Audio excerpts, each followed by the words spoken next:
set the 12T to the side for just a second and open up the 12T Pro inside.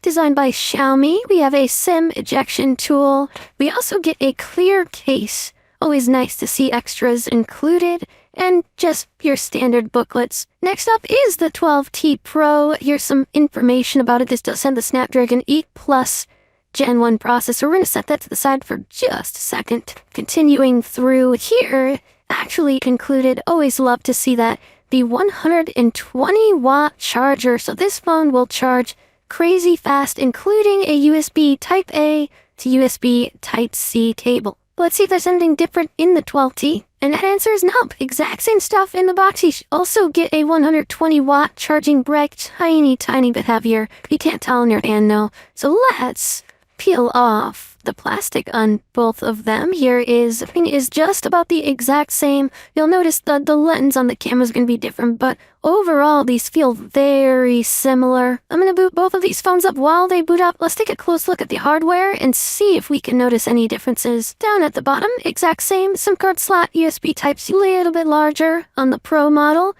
They both have IR blasters, love to see it, speaker and microphone, but also there is a marking that says Sound by Harman Kardon on the Pro model as well. That is not up at the top of the regular Xiaomi branding on the left side. And here are the two camera lenses on these phones. Both of these camera modules are the same height and width.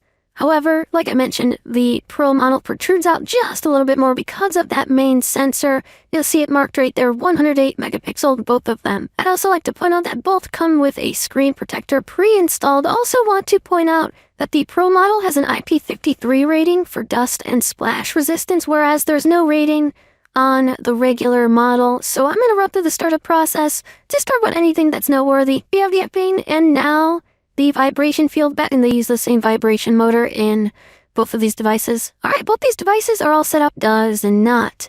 Anyways, let's dive into it. Obviously, both phones running the same skin on top of Android at 60 or 120 Hertz.